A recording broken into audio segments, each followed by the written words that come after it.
at the beginning say Oh, who they Jim- are? Thank Jim, you. Jim, we have to do sort of a roll call as part of the formal sign in to the meeting. So you'll hear everybody. Okay, I'm going to give people just a couple of minutes. fine, thanks. And then I have to read a script, Jim, Okay, to start the meeting. It's only 7:03 now, so I think we can wait a couple minutes. Jim, I like your bookcase, Jim Stein. That's a great bookcase. Yeah, it's better than the sloppy, messy room. But Forrest has real pictures. Yes, yeah. Yeah, those are overseas places that we visited over the years. Selected shots. Okay, Mr. Chairman, you can start when you'd like. You're ready. You're live. Okay, so I will go to the script. This meeting of Northborough Trails is being conducted remotely, consistent with Governor Baker's executive order of March 12th, 2020, due to the current state of emergency in the Commonwealth due to the outbreak of the COVID-19 virus. In order to mitigate the transmission of the COVID-19 virus, the Town of Northborough has been advised and directed by the Commonwealth to suspend public gatherings, and as such, the governor's order suspends the requirement of the open meeting law to have all meetings in a publicly accessible physical location.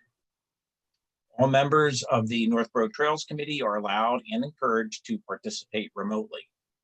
The order allows Northborough Trails Committee to meet entirely remotely so long as reasonable public access is afforded so that the public can follow along with the deliberations of the meeting.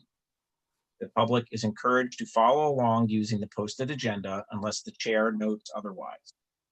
Members of the public who wish to view the live stream of this meeting may do so by going to, quote, Northborough Remote Meetings on YouTube, and quote, not shown, but I'm sure it's there, via the link listed on the agenda. Ensuring public access does not ensure public participation unless such participation is required by law. This meeting will not feature public comment. Members, when I call your name, please respond in the affirmative. State your name. Say each attending member, oh, I'm probably not supposed to read that, but I will. So I'll basically say your name and I will wait for a verbal reply. Jim Stein. Yes, Jim Stein's attending. Forrest Lyford. Yes, present. Jim Klinkenberg. Yes, Jim Klinkenberg present, but not visually. Okay, so it's confirming that Jim is dialed in by cell phone. Staff, when I call your name, please respond in the affirmative and state your name. Mia McDonald. Mia McDonald present.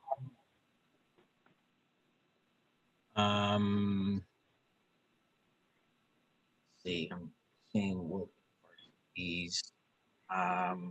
So if anyone wants to make a presentation or to speak about something, just please state your full name. And then I will say, please go ahead, Mr. Lyford, for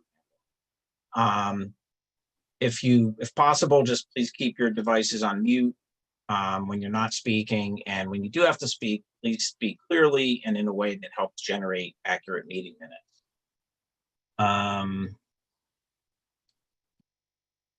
And I think that's about it that pertains to us here on the committee. We don't typically do like have applications and things like that, which the rest of the stuff deals with. Okay, so let me find you guys again because you disappeared. Are you guys still there? Yes, we're here. Oh, okay. I've been muted. Jim is here. I just muted for the sake of not clattering around. I'm going to mute again. So somehow oh, there you are. I lost all my video connection, but I minimized the screen. Okay, so what we typically do on an in-person meeting is, Mia kindly circulated minutes from the previous meeting. Hopefully you guys had a chance to read through those. I will assume that you did. And I make a motion to approve the minutes from the August meeting. And if anyone wants to second that motion, that's fine. Or if there are any omissions or objections, please feel free to state them now.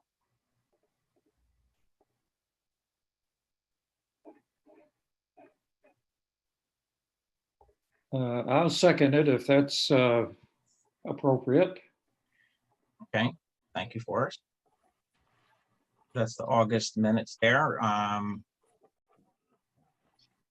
And so we can then put those meetings into the formal record as approved. We also have the July minutes. Oh, we have July. Mhm. So I actually did not get a chance to read through those, but if others have, if there are comments, we can discuss them now, or Can you put it up again? Of course.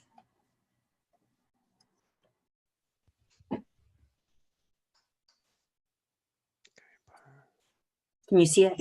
Yep. Okay, I can second those minutes. I can third them. They look accurate.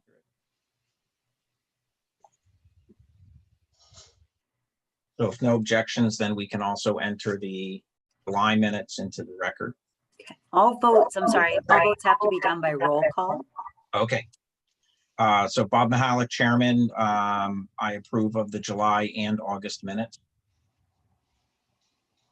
Jim Stein, Yes, Jim Stein, I also approve of the July and August minutes. Forrest Byford, Yes, I approve of those minutes. and Jim Klinkenberg.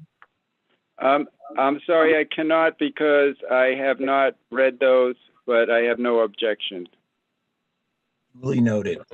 And again, for the record, Jim is on dialing in by phone and can't see these on the computer monitor. Thank you. So Mia, if that's sufficient, we could enter the July and August minutes into the record. Great, thank you.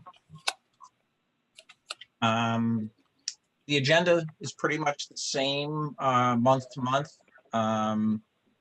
So if we move into the September, I just have a few points to make, regarding new business. The first one is, let's see, trail topics. Typically what we discuss is just maintenance activity. So my own personal update on maintenance activities is for the Stirrup Brook Trail, sorry, not Stirrup Brook, Old Farm Trail. I'm basically, that trail's kind of been getting overgrown by vegetation on the edge of the forest between the part of the trail that I'm referring to goes around essentially what was an old farm. Not so old either. I think even 4 or 5 years ago, that field was broke corn, but it hasn't been plowed in several years, and basically it's getting very overgrown. So what I've done is gone in and basically started trimming back all the pricker bushes and the chokeberry and various things. Limbs, a lot of limbs have been pulled down by vines and they're kind of hanging down over the trail. So I've been going in there just, when I had a few spare hours and kind of trimming back to where it looks like the original trail used to be.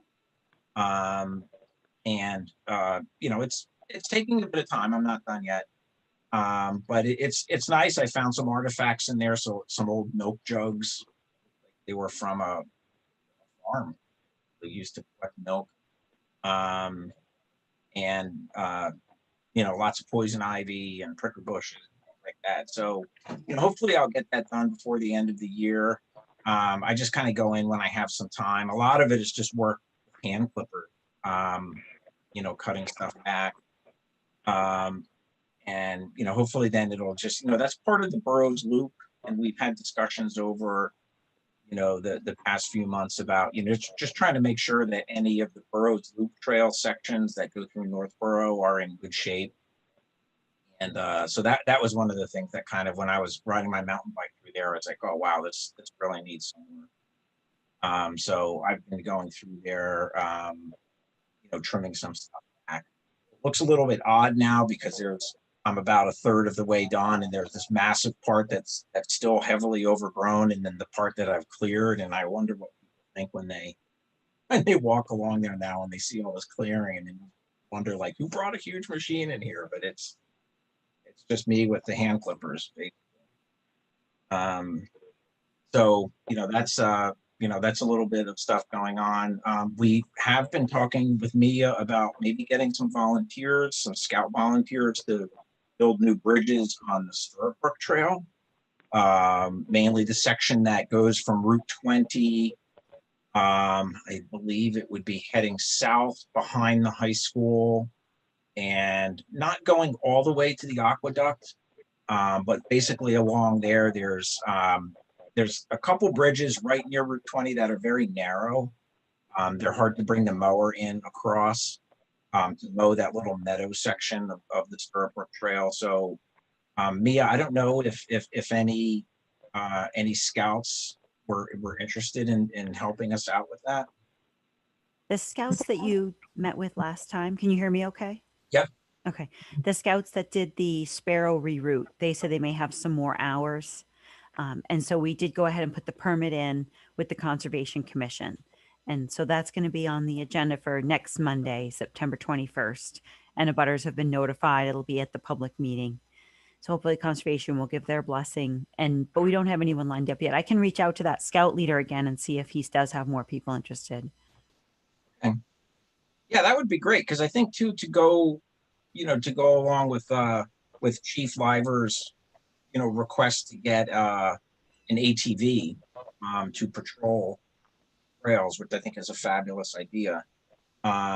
It'd be nice to have some 48-inch wide bridges that if they needed to do a patrol or a rescue on the Stirrup Brook Trail, they could get the ATV in there.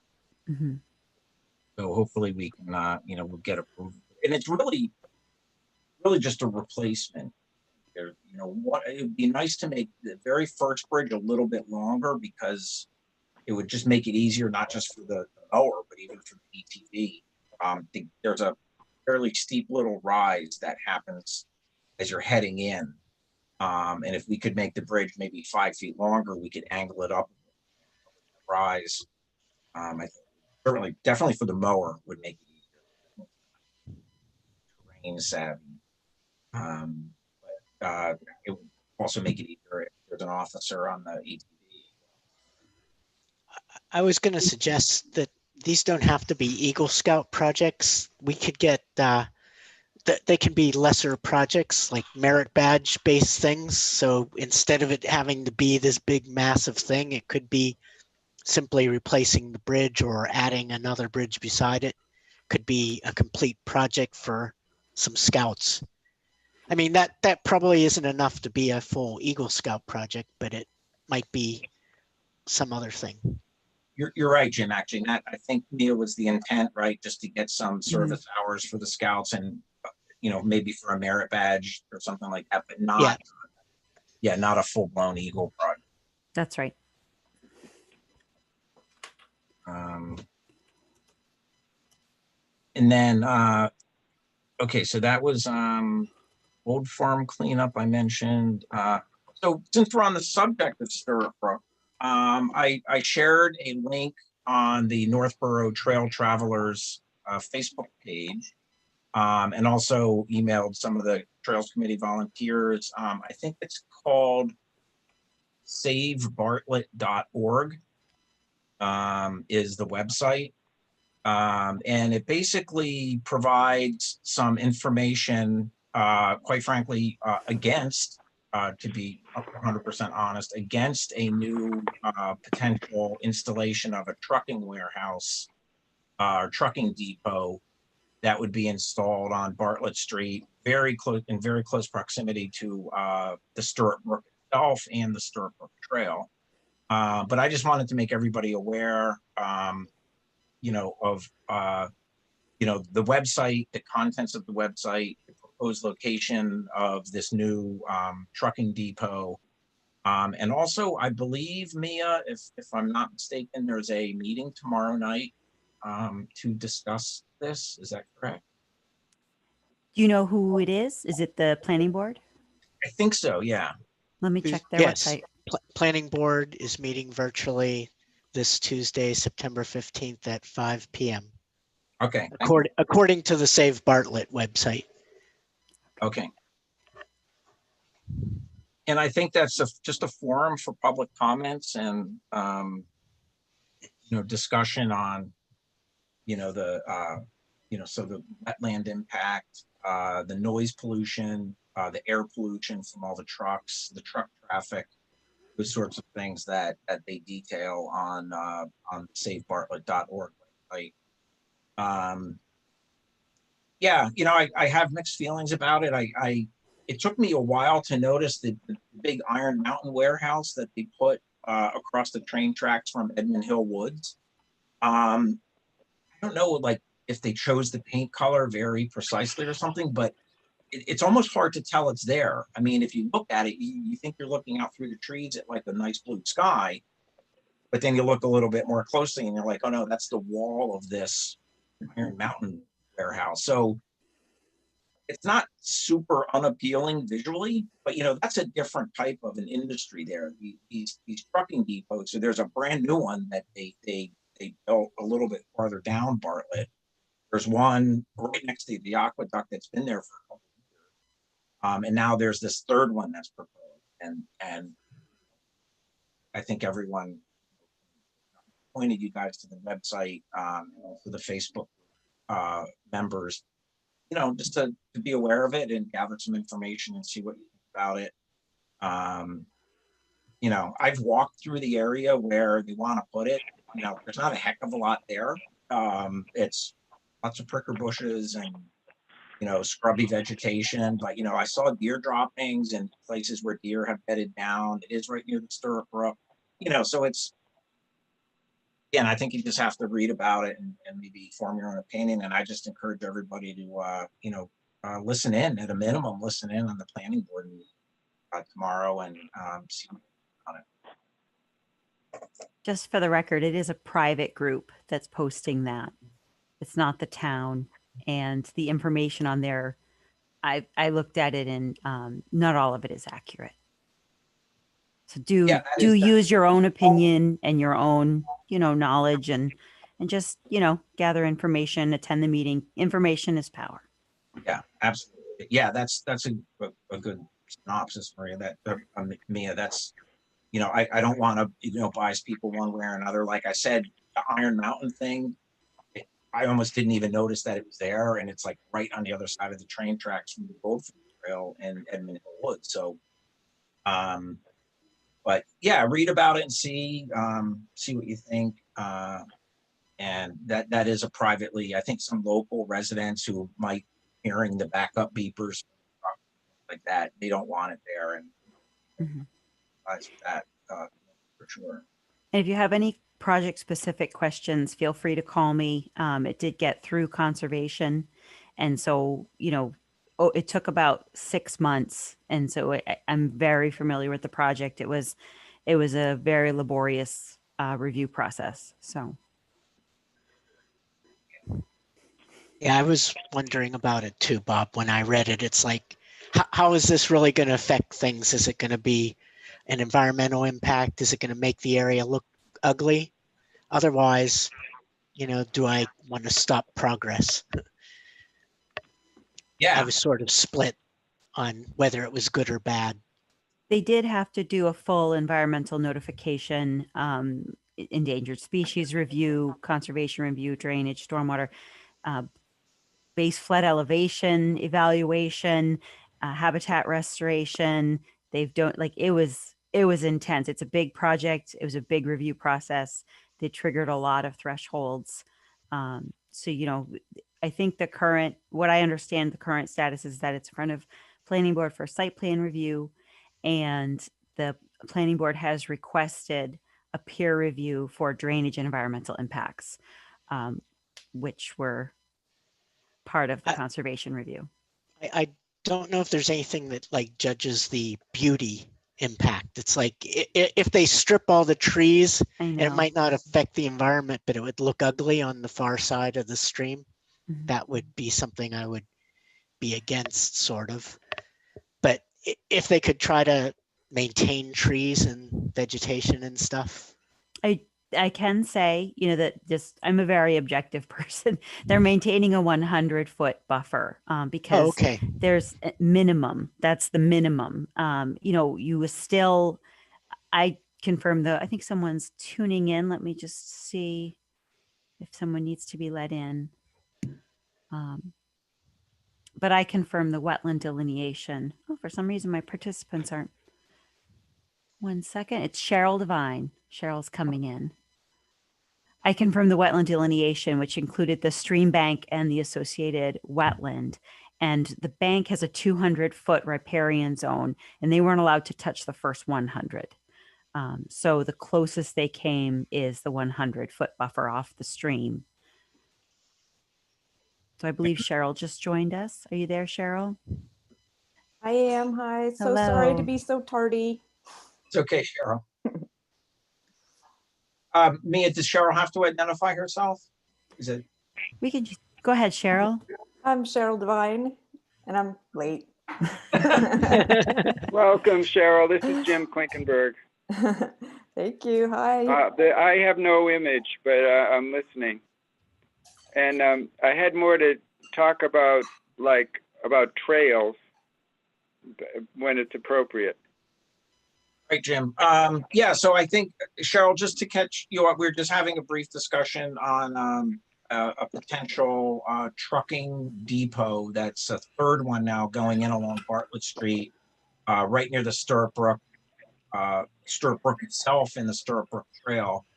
And on the Facebook group and also via email, there is a private website that a local resident or multiple local residents, I'm not sure, started, called savebartlett.org, that presents their view of this trucking depot that they want to put in. It's basically generally like across from the Lyman Street, Bartlett Street. It's a little bit farther down, like across from Lammy Automotive, kind of that area. But back in is where they want to put this thing. And there is a planning board meeting, virtual meeting tomorrow. Jim Stein said 5 p.m. tomorrow. Yeah, that's what the website says. But like Mia said, it's 5 p.m. It's not the official. Right. So just to catch up, Cheryl, that's where we what we were discussing when you joined in. Okay, thanks, Bob. That hearing is scheduled for 6 p.m. on their agenda. Continued public hearing for 0 Bartlett Street. Oh, 6 p.m. Yeah. So their meeting starts at 5, but the agenda shows that item on at 6. Okay. Oh, and I just forgot to mention, our volunteer Brian Belfer text messaged me and indicated he's traveling and wouldn't be in tonight. So that's Brian's typically here, but that's where he is tonight, just on the road. So let's see. Then the only other thing I wanted to mention, let's see, just going along on the agenda, equipment updates, nothing new. I mowed the grass around the shed, the equipment storage shed. That's Thank not really you. an equipment update. And then new projects. So I did connect Mia with Declan, Eagle good. Scout candidate Declan. He indicated that they don't need physical signatures anymore on Eagle Scout proposals. That just an email indicating that I've read the proposal, I understand the scope of the work. That's pretty much it. He can show that to the I forget what the council. Scout Council. And that would be sufficient. So I guess it's, another step to, if you don't have to, be within 6 feet of somebody, Yeah. then that's sufficient. So he wants to start this Saturday. I don't know if we'll be able to get all that wood for Saturday. That might be tough too. I'm not sure where Brian is going. And so Brian has the big list of materials. Okay. And yeah, that might be tough to get everything delivered to the Smith Road parking lot by Saturday. Ideally, that's what we would do is we have, now, do we still have an account at Home Depot in Shrewsbury? Okay. I have to log in. It's like under Fred's email and there's a password. It's just like you and I would. But the one we use associated with our town credit card is that one. So I do have to log in, but if you could help me, I could even give you like the login because I don't think the password's saved in the I'm just worried I'm going to order the wrong wood. I'm not a builder. Yeah, me either, unfortunately. Oh, so I'll have to get Brian to do it. Yeah, I'll connect with Brian and see, he may be doing, maybe doing a day trip. Okay. Mountain biking or something. Well, maybe not because I'll try and get in touch with him. He may be able just to order this stuff, even if he's down at the Cape or something. Just order it and write brackets and hardware and that. Yeah, if he calls me, we could put the cart together and then we'll be able to see right then if we can even get the stuff. I'm hearing I hired a handyman and he's like, it's really hard to get supplies and wood right now. It takes weeks. So Wow. I'm a little worried that we won't be able to get this stuff. Okay. Yeah, I'll connect with Brian ASAP and also I'll send this email to Declan and also let him know about this potential problem with getting materials. Mhm. Do you happen to know he's not close to aging out, is he? I think he's like October, November. So he does have to, maybe December, because how I got plenty of time. I'm not turning 18 till December. I'm like, that's right around the corner. So Yeah. Yeah. Yeah. When you're 18, it seems like far time away. But all right. So we'll move on that as quickly as we can. Okay. And he could call around too. Like if he has the list, he could call, and I would definitely be happy to work with him to call and get purchase orders if he needs to go to like a Rockies or Barrows or something. Okay. Yep. So we'll work on that. And then I see we have on here Edmund Hill restoration and trail relocation. I haven't been out there in a couple weeks. I'm hoping people are abiding, respecting the property boundaries of, what is it, Ann Ostrike? I forget the gentleman's name. Chris Ost, the current property owner of the summit. Yes, the new trail is definitely being used. Oh, great. Yeah, and it's great. I love it. A lot of positive feedback about it. Wonderful. Yeah, it's better than it used to be. It's a bonus. Yeah, the old one was straight up. Yep. Yeah. No, it's really lovely now. Oh, that's great. Yes, it's being used. Yeah, as I mentioned to Bob, this is Jim Klinkenberg. As I mentioned to Bob, I was sort of confused at first, but I like it too. It looked like really a lot of work had been done, and I was quite impressed. Yeah, it was actually, so one of the things I think Brian and also too, Marielle Stone is very good at this, is looking, because they do so much mountain biking, where you traverse the ground at a slightly higher speed than just walking. They have a really good eye at like looking for how the terrain flows. And, Brian and Forrest too, they went ahead of the rest of us and kind of laid that out fairly quickly. And then the rest of the week, I don't think we had to cut even a single tree. I think it was just working with what was there and, maneuvering around. There might have been a couple stumps that were in the way. But for the most part, it was Brian has this phrase called rake and ride. And we really just raked it out, Jim. Cut some little branches maybe that were hanging over and would have hit people in the face. And it was ready to go. I think even almost by noon of that work day, there's maybe 12 of us there, 13 of us there, and it was done. Nice. So I'm glad I did get some emails from people that were, Jim, like you, were a bit confused because they could look up behind I threw a bunch of debris on the existing trail to steer people towards the new trail. And a few people, they looked up ahead and they saw the no trespassing signs and they were like, where do I go? But they figured it out. Bob, did you It's guys really blaze clear. it? No, I don't think so, Mia. Okay. What color are the blazes up there? I can go up and blaze. Is it red? I have pictures. Cheryl, do you know? I can't remember. I don't know. Yeah, I don't know, Let me Mia. see. I think it might be red. I'll look. I have lots of photos. Oh, that's right, because you were up there. You laid it out sort of the property line. Did you find the jumps? I Yeah. found these rocks that would be great mountain bike jumps. And I was like, oh, these want a road. It's perfect. Huge boulders like buried in the ground. Mhm. Yeah, I don't know if we went straight over one of those, and I think we did a little zigzag around another one. Oh, good. But then there was actual jumps that some rogue mountain bikers built that we dismantled and dispersed. I remember those. Yeah. Fortunately, there weren't any asphalt shingles or anything like they had up at Mount Pisgah. It was Ooh. Just a couple of comments, if I can. I've walked the trail 2 or 3 times since it was constructed. By the way, Brian was largely 99% responsible for laying out that trail. I was Oh, just good.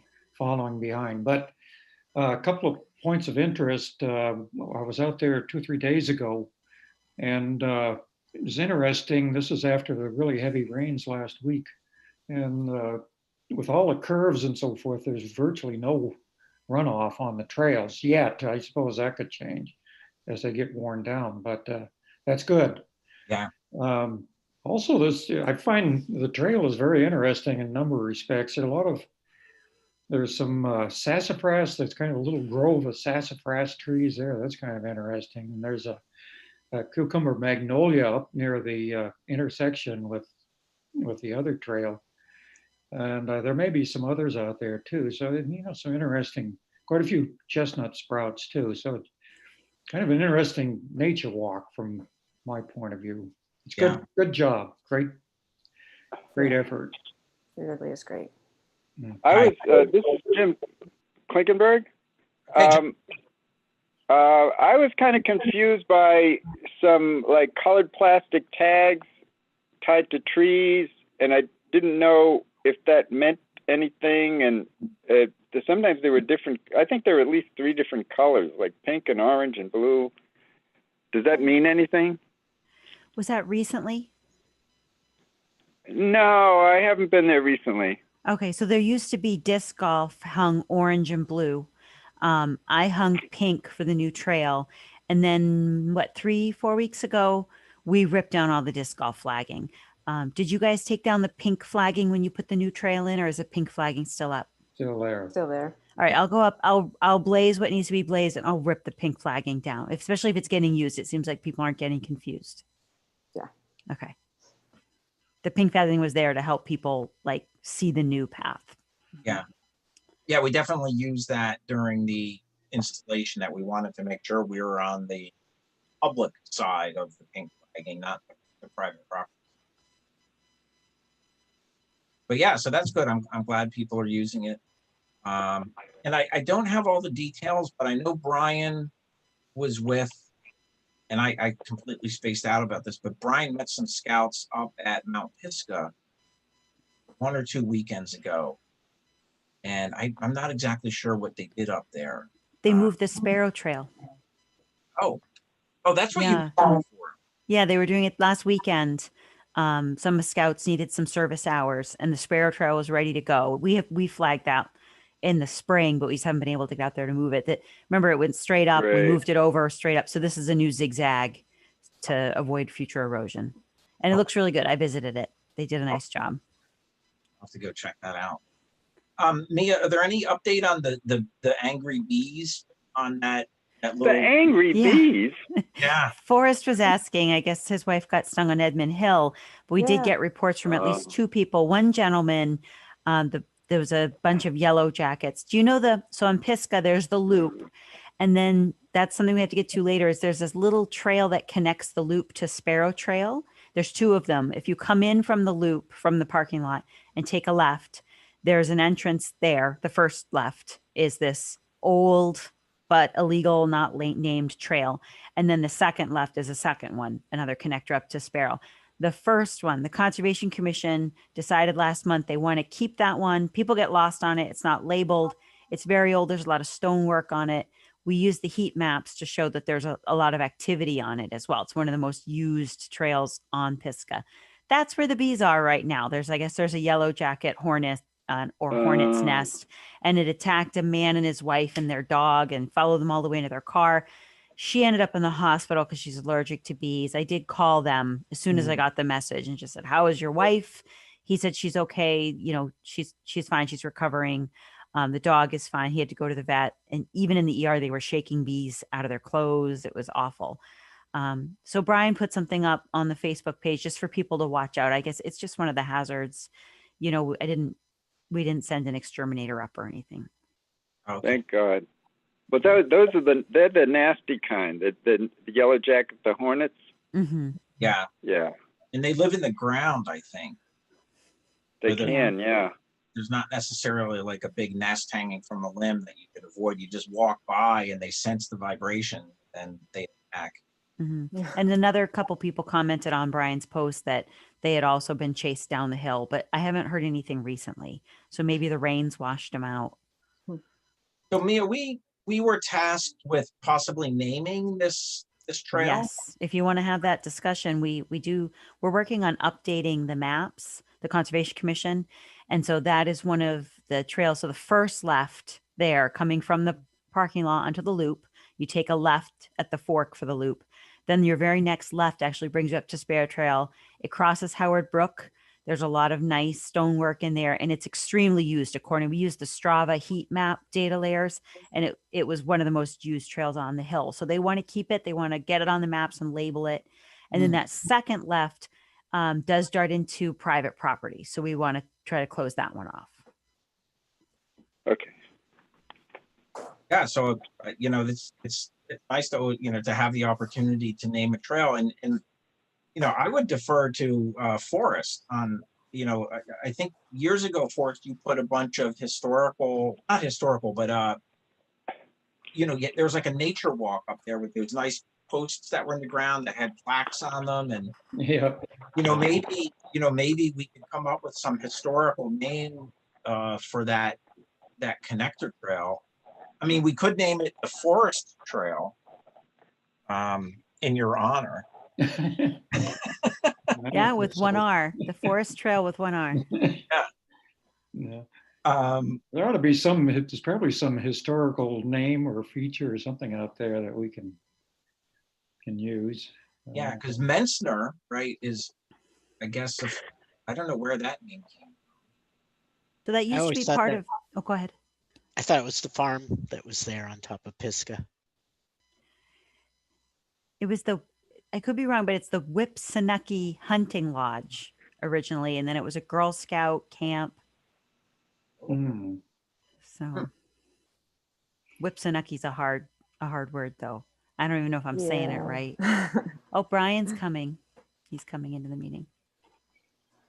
I think we should find some Native American name, and they're under pressure so many places. It would be a nice gesture to remember and respect the people who were here before us. This is Jim Kay. That's a good idea, Jim. Yeah, I like that idea too. Like if there are the name of a Native American tribe from this area, in the 1500s or something, hundreds. That trail, it'd be kind of cumbersome, but of course, I'm always thinking about the geology, and that trail is right on the Clinton-Newbury fault zone. It extends all the way from Newbury, Massachusetts down to about there. It's a feature that you can see on large-scale maps, and it's an important geologic feature, but that's kind of awkward and maybe difficult to explain. I don't know. How about the fault trail? The what? Fault trail? The Yeah, fault trail. that ought to raise a lot of questions. Yeah. Yeah, I'm So don't like that name that much. How about the subduction zone trail? Subduction, yes. Well, anyway, we'll keep thinking. Yeah. There's a Led Zeppelin song. The title is Nobody's Fault But Mine. We could call it Nobody's Fault Trail. Yeah. Yeah, they could have multiple. I like the connotations multiple references. Right. But yeah, so we don't have to decide now, but it's not too common of an opportunity where we do get to name something. And so yeah, everyone think about it. We could bring it up as an agenda item for October. And see what we can do. And then we'll just, it's not a major thing, but SVT, Sudbury Valley Trustees would Jim Stein, I think we still have links or actually no, we lost. Yeah. Yeah, it's Mia's been. Do we link to SVT maps still, Mia? We don't have our external link page. Oh, okay. I think we No, do. yeah, the maps. I think you transferred the maps as they were, and some of them were SVT maps. So we're going to work with SVT. They're actually going to make the new map because we're going to work with Fish and Wildlife and Berlin, and they have a regional map, and so we can make our Northborough map update our. And when we say the Northborough map, we really mean that the layer on our GIS page. When you go, that's our GIS data. And then that same data is going to be used. We actually have someone coming with a Trimble, which is a really nice GPS unit from Central Mass Regional Planning Commission. They're going to come out next Wednesday. They have a grant to help every community in their region. So that we're going to have them come out and do Pisgah, and I'm going to have them grab the loop connector. And we're going to try to make a more clear map. So SVT is really good. They have a great mapping guy, Dan Stimson, and he'll use, color coding and legends to allow uses, access, entrances, parking, ownership, because hunting's allowed on Fish and Wildlife and on a parcel that Northborough owns, but has a restriction from Fish and Wildlife. There's all these different layers of ownership and permissions and uses. So they're going to make a nice regional map that includes Berlin as well. And we'll link to that on our website, and then update our GPS data on our town GPS. Wow, I've never seen maps like that. I'd like to add some on maps. Okay.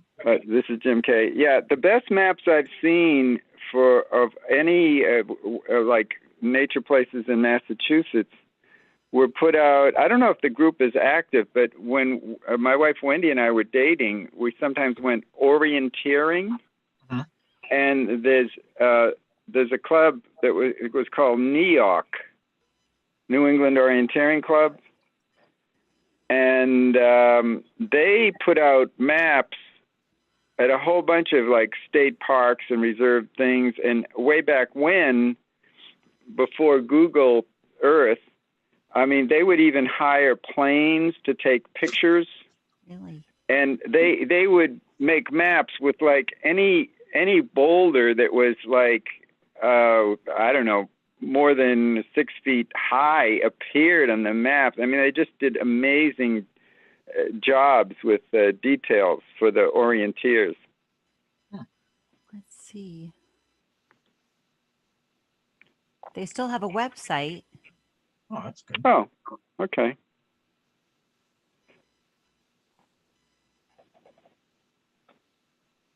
I'm It not was seeing- interesting. We went to a dinner once, and we were all crammed together. So many people wanted to go, and yeah, everybody's knees bumping everybody's. It wouldn't happen in COVID times, but it seemed like 40% of the leadership in the organization were either Swedish or definitely Swedish names.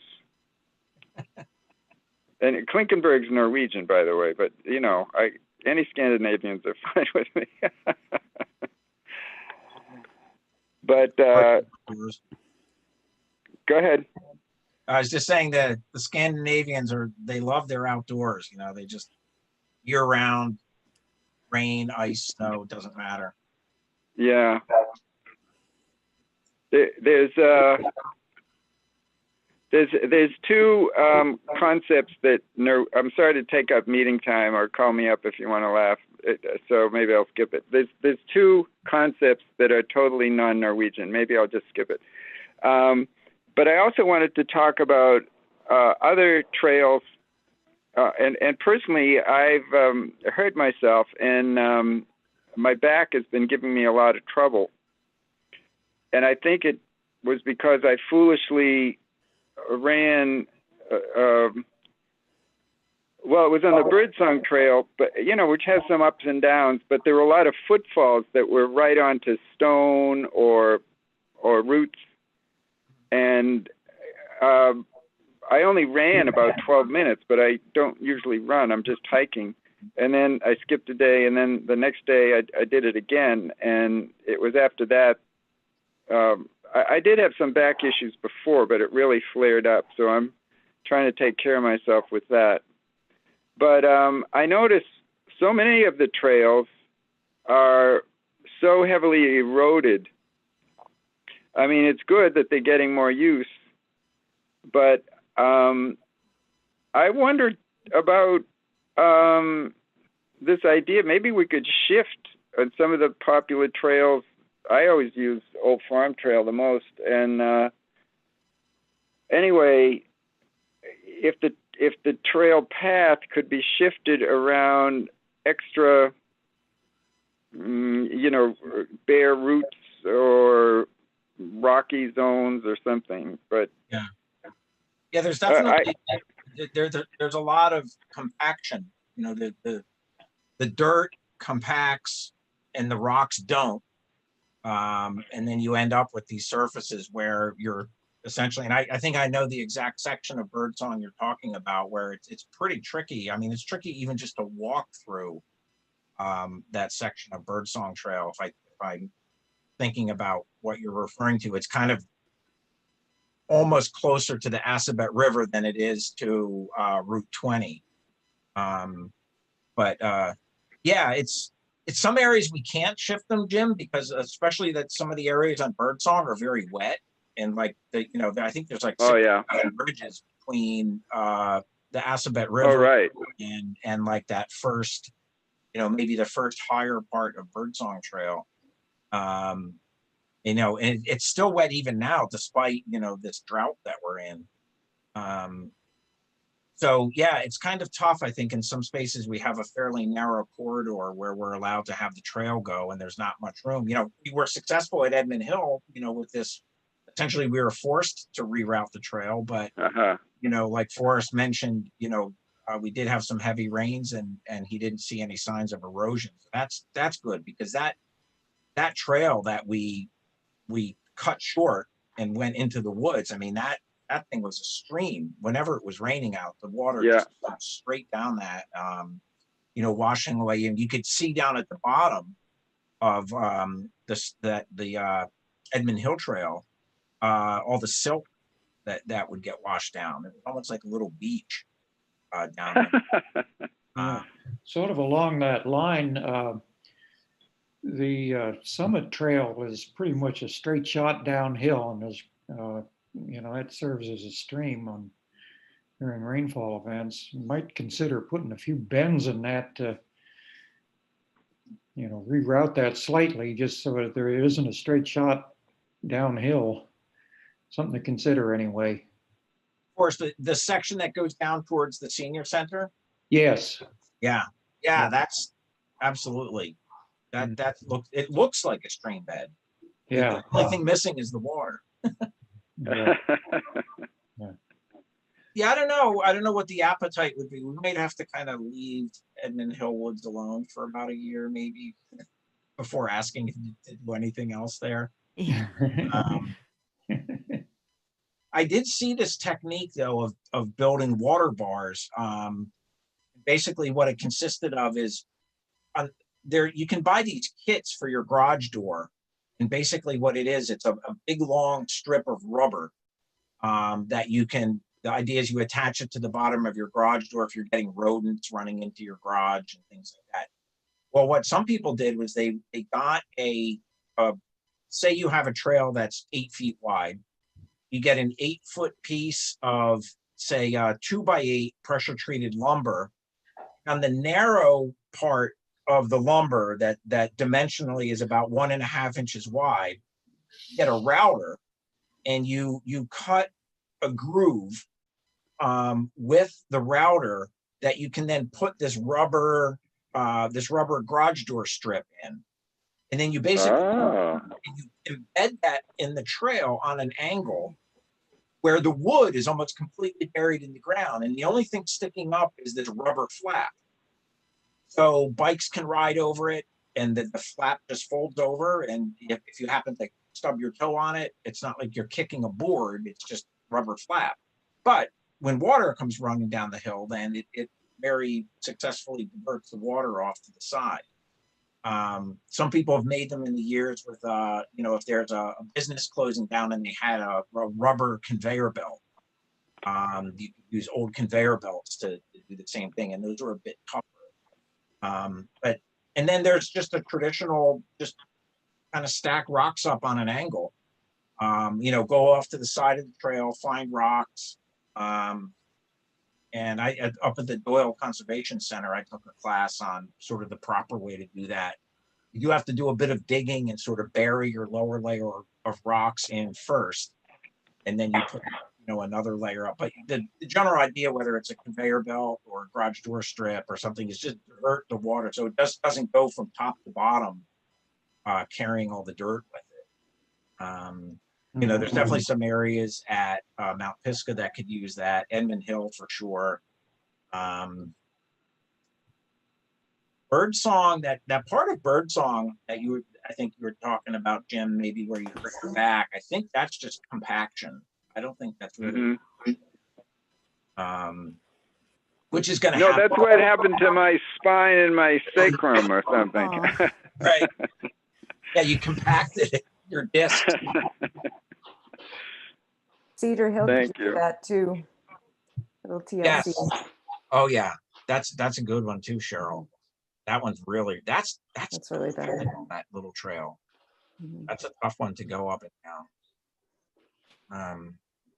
So yeah, I don't know, Mia. Like, do we need permission necessarily to put in water breaks on trails? Unless you're doing work in a wetland, you can just consider it maintenance. Okay. And if you ever have a question, you just, put a flag up or a stake, and take some pictures and I'll go visit it. Like Declan's Bridge. I mean, it was a huge bridge and it's Conservation Commission land, so we had to ask permission. But otherwise, like I think a water bar, I would just notify the commission and be like, hey, they're putting water bars in to prevent erosion. So I think it would just be considered maintenance. Okay. That's good. Yeah, Hello? of interest, I went out to Cedar Hill last week and was happy to learn that the connector trail is open now. Has that been that way for a Yeah. long time? Yeah, I just hiked that last week too. It was beautiful. Is that Southborough? Which Cedar Hill? Westboro and Northboro, I think. Oh, Yeah. The Sawing Glue, connects Walnut them. Hill, Yeah. Cedar Hill. Yeah, it's very well maintained, by the way. Yeah, I went out there with the mower, only to discover that I think SVT mowed it the week before. So Oh. it got mowed twice, whether it needed it or not. Where's the connector trail? Is that by the water treatment facility? Mhm. Yeah, that connects the the Sawing Loop and the Walnut Hill Trail. And it goes around this, it's got this weird, very weird kind of a rock wall that has a steel cage that holds the rocks up. And then it comes out near this brand new water pumping station that they built. You could either go straight towards the water pumping station or make a left and you'd go down the Crane Swamp Trail. And I believe the Connector Trail is part of the Burroughs Loop, I if think I'm so. not mistaken. It was closed for construction for a long time. So Yeah. Yeah, that's a very nice area. For Yeah, sure. it's pretty. They did put a weird gate up there. I'm not quite sure why. That I can barely get the mower through. And I'm not sure the role of that gate because you can't even get into where the water pumping station is. Enormous steel yellow gates that are up there. You can't get by those with the car, and I don't know why they put in this other separate gate at the trailhead. But I can get the mower in there. It's a pretty tight fit, but it's kind of pointless.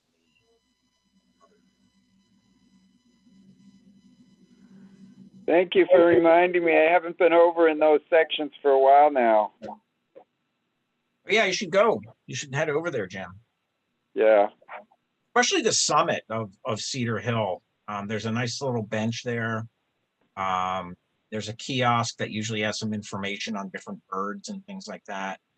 And just a beautiful view. Looking out, I'm guessing you're looking kind of south, which would be looking over Westboro when you're up there.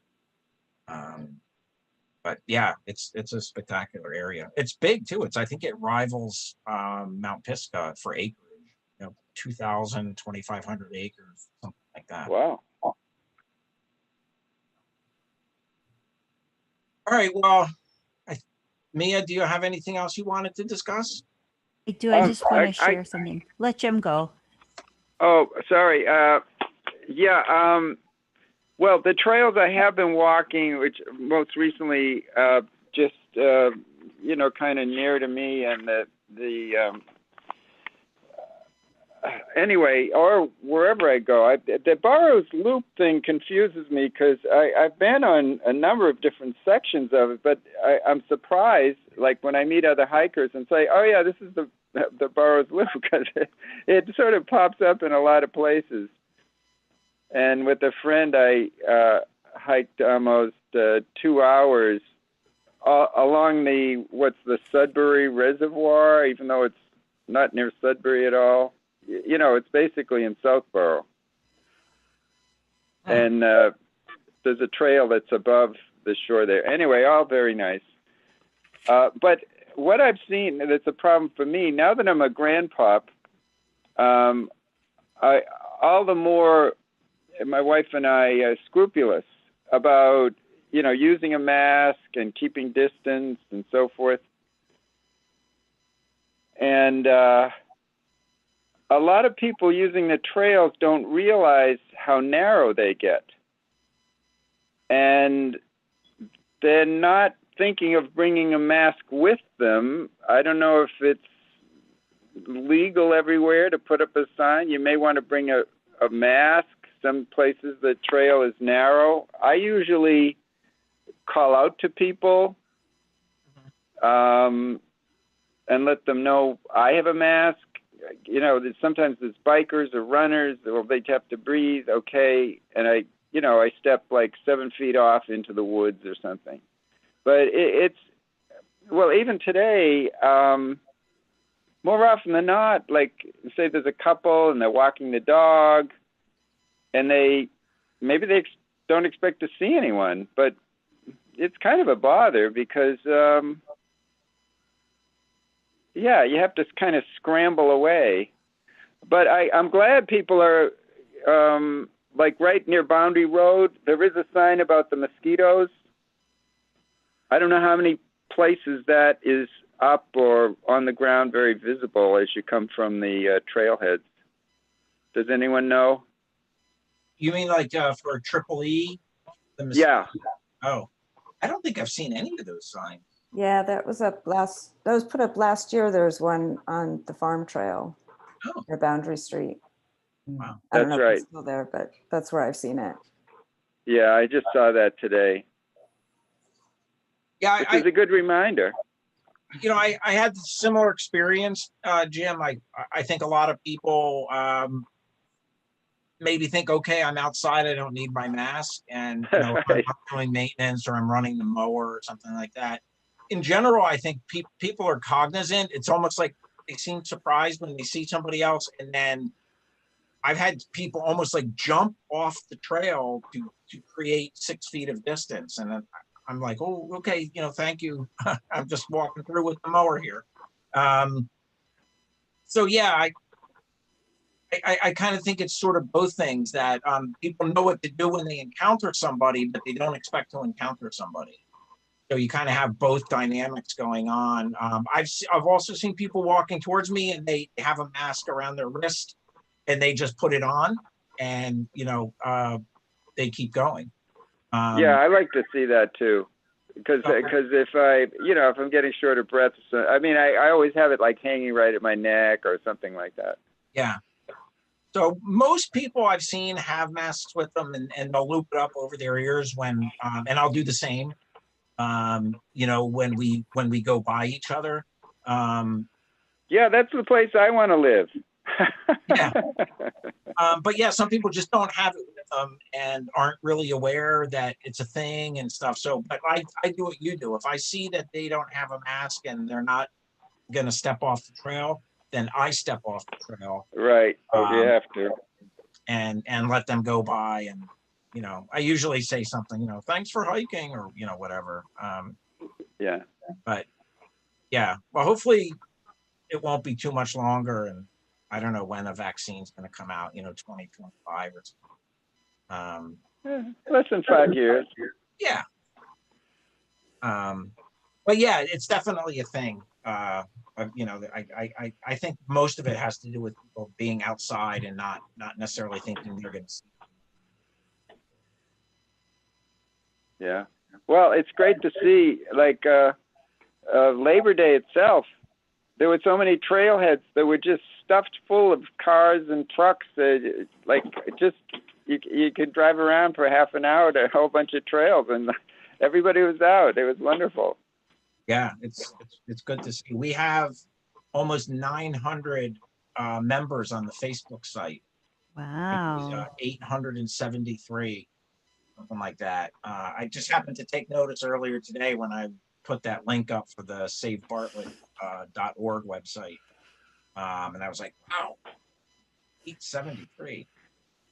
So that's good, I guess. But, that's not a bad idea. I think it would be worthwhile to put something up on there and just remind people, bring a mask with you when you're out on the trails. In case a big group comes by and you don't want to have 30 people step off into the critter bushes just because someone doesn't have a mask. And I've seen some, like you said, some very big groups of people coming through and they were masked up. So I was impressed. Could you post something on the Facebook page, Bob? The DCR has a really great using the trails COVID infographic, and the town of Shrewsbury has one too for their parks. That I know DCR has been posting it at their trailheads. I find that any signs we put up get ripped down. So I find the best way to conduct public outreach in Northborough is through social media. Yeah, that's good. Yeah, I'll look at that and I don't think they would object to me putting it. No, they like it. They want you to share it. Talks about, just maintaining, wear your mask, maintain 6 foot distance, keep your pets away from people, that wash your hands. Mhm. So, Look out for ticks. Yep. They don't have COVID, but they have Speaking of Lyme ticks, disease. yeah, it is tick season, and we still have all the normal pests. So I wrote, oh gosh, I got to get the right direction here. Can you see this?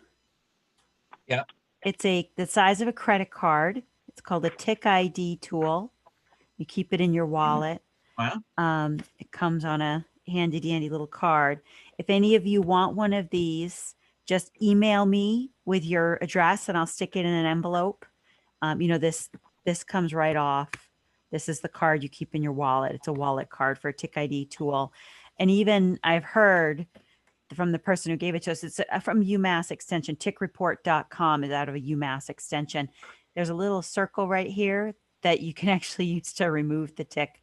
Oh, Yeah. So Wow. I'm not sure how well that works, but I haven't tried yet. I usually just rip them out with needle nose pliers. And then Do they put a picture of the dangerous ticks right on the card? They do. The card Oh, has a that's bunch of information and where you can send your Wonderful. tick to get tested if you do have one that you think is one of the dangerous. And this is a card you keep right in your wallet.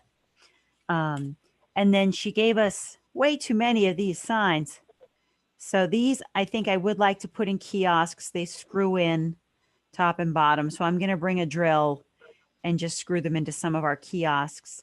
And then on that topic of Eagle Scout, or I don't know if any of you want to do it, the Pisgah kiosk is just misery incarnate. So if anybody is in the mood for building a kiosk, otherwise, if I get an Eagle Scout, that's going to be on the list. So okay.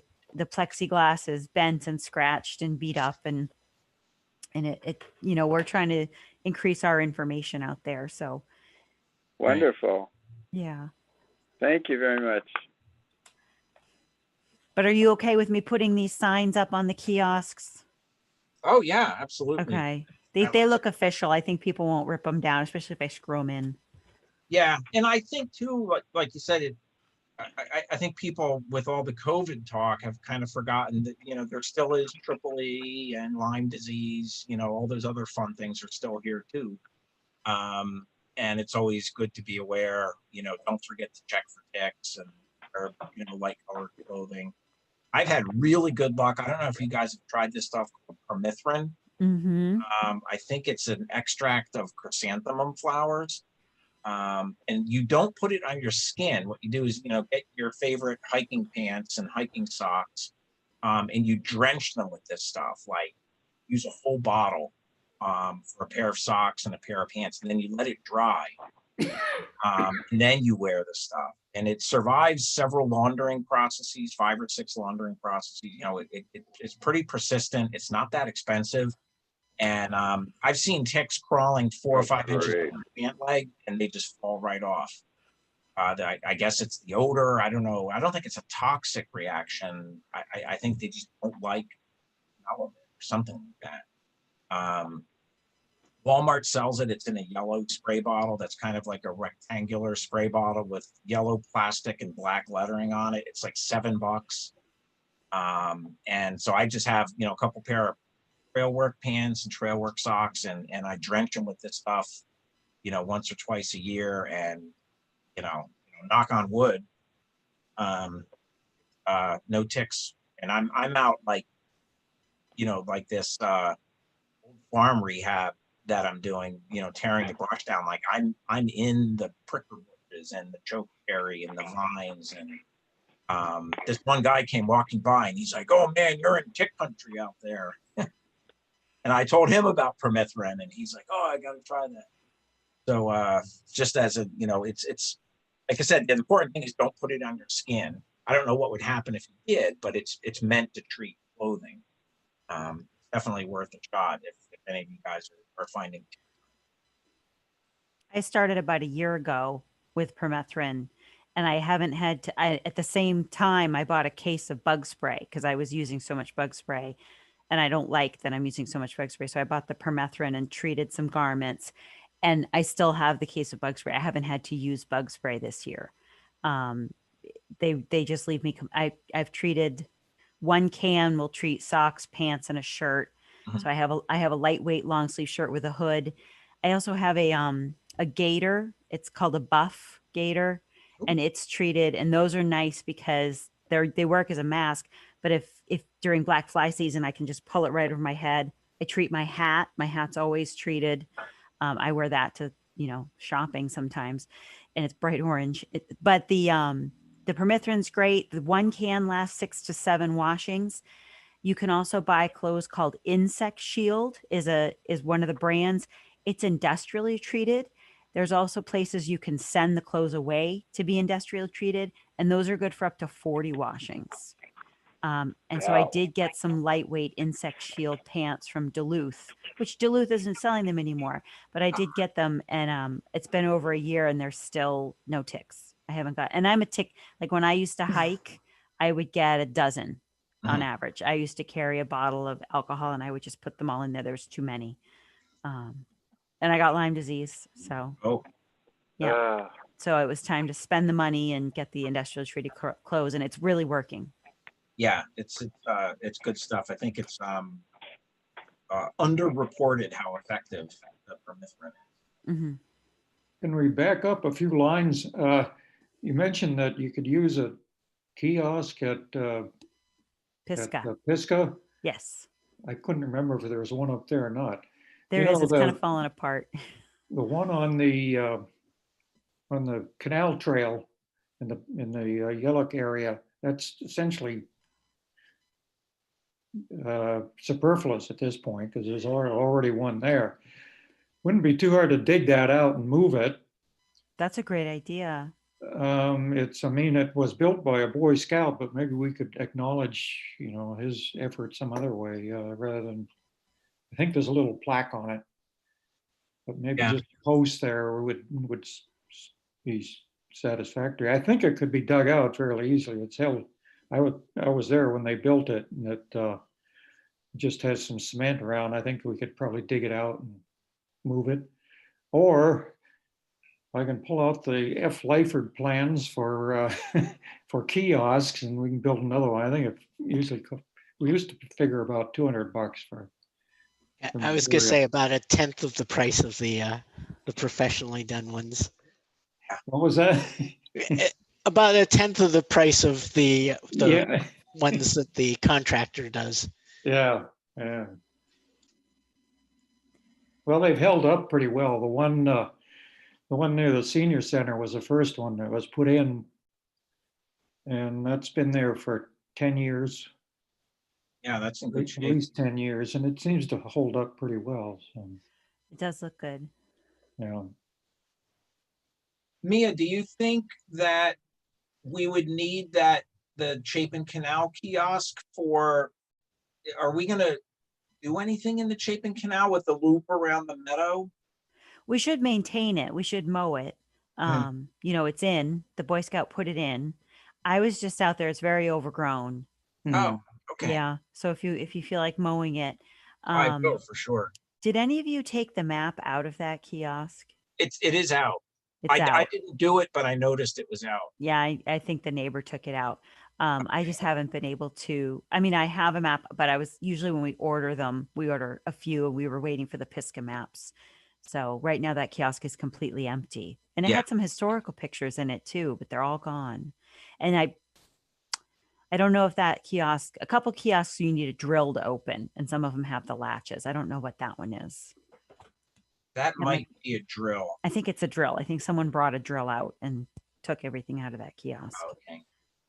So Yeah, I can get out there for sure with the mower. okay.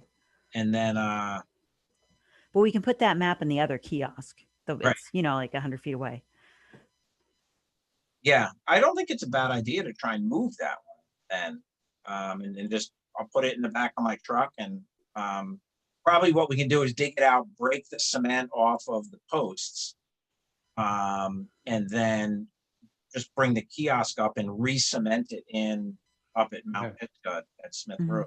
Yeah, if you could dig out the posts, the cement, you could knock the cement off with a sledgehammer and start over again. Yeah. That'd be great. So, All right. It actually just reminded me, I haven't looked closely at it, but there's a bridge by what used to be the entrance to the Bennett Trail, which is now no longer used as an entrance because Berlin built that nice one in the school bus turnaround. But that bridge might be something that can be used somewhere else. I don't know. If someone Yeah, wants it's to right grab next it. to the road, right? Yep. Yeah. And it's just overgrown. I mean, no, it's not used anymore because they have that really nice new entrance Yeah. in Berlin.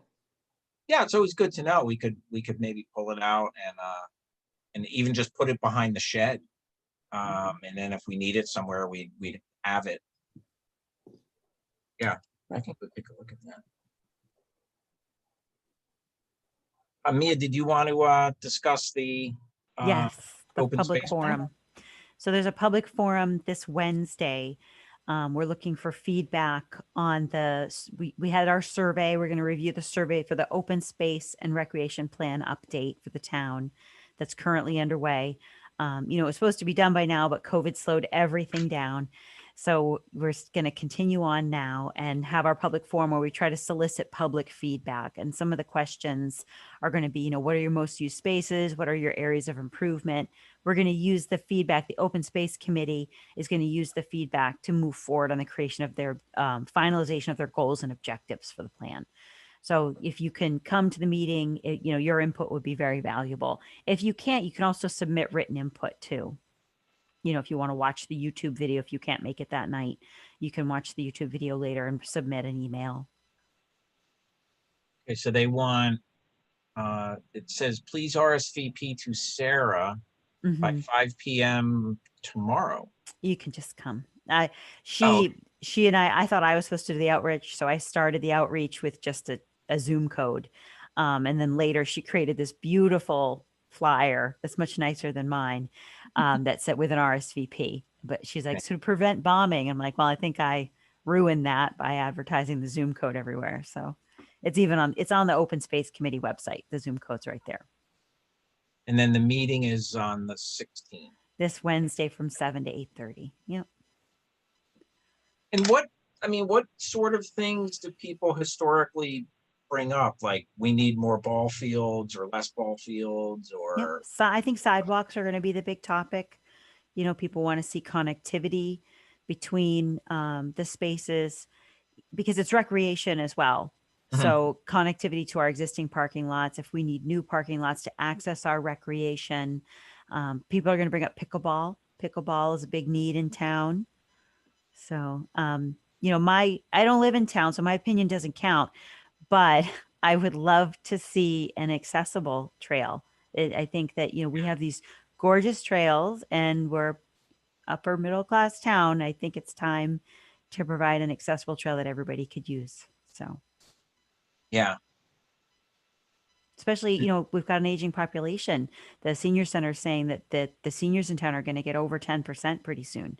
That's a representative slice of the pie. And, as Jim was saying, we've gotten calls of, there's nothing really to say. People are like, oh, I've been tripping on the trail. And it's like, well, we're not in the business of grading trails. That's not, the roughness actually slows water down, and provides habitat. And so, but it would be nice to have an accessible trail. My dream was at the Yellick area when we did that dog park thing, to make a nice, like, riverside accessible trail where people who have historically hiked and maybe have lost some mobility could go visit the river, could go visit the forest. Yeah, we were going to try to put the bridge there. Yeah. Right? Yeah.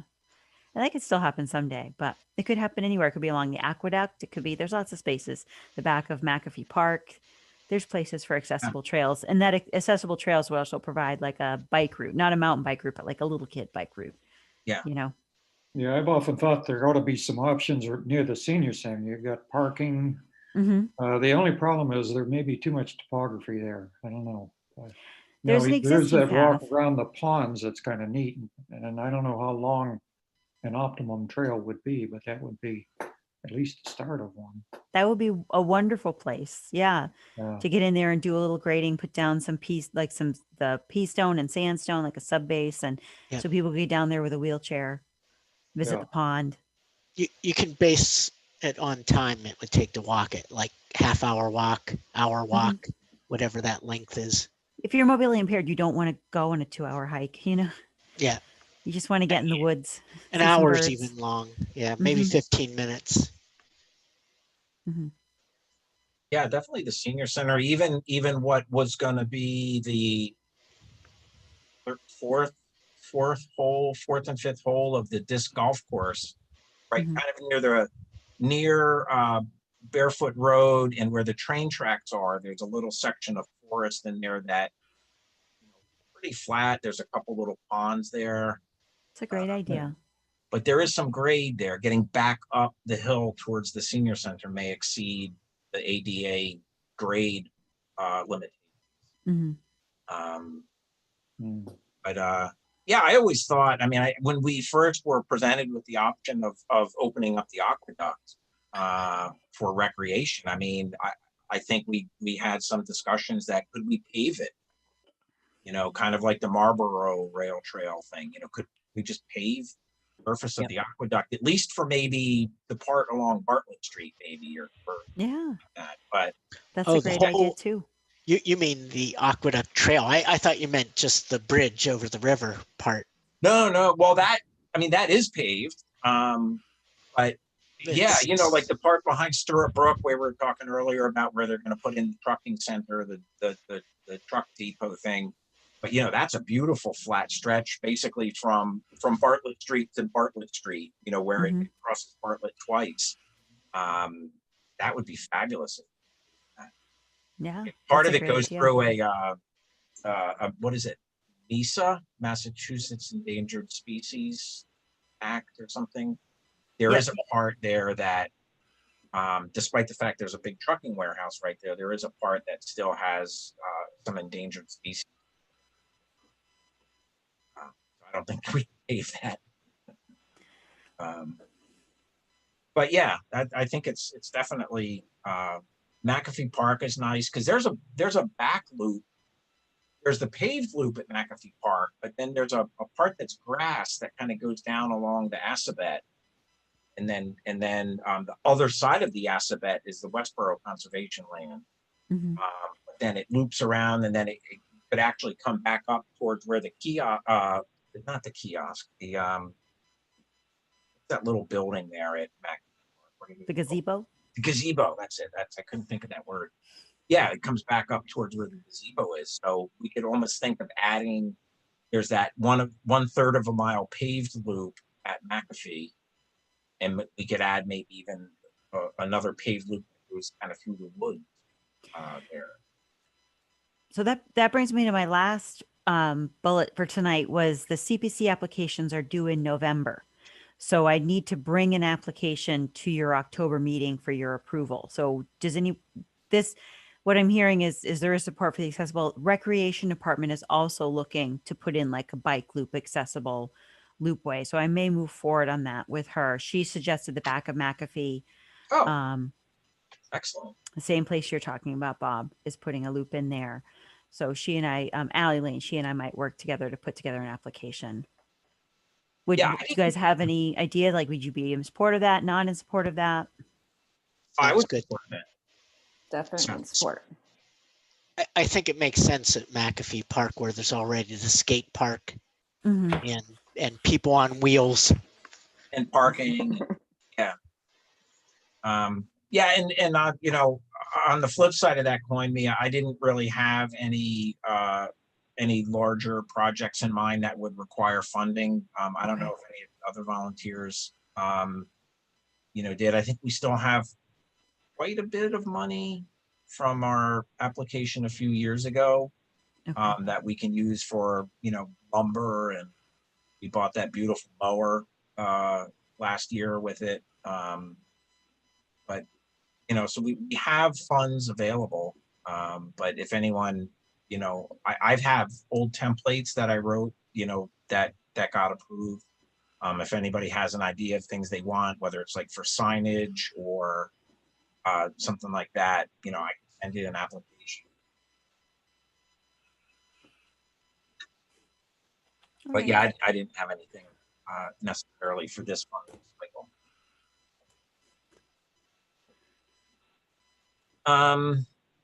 So yeah, unless there's anything else, I think we could wrap it up. I kind of forget our sign out procedure. I think, does each person have to state their name?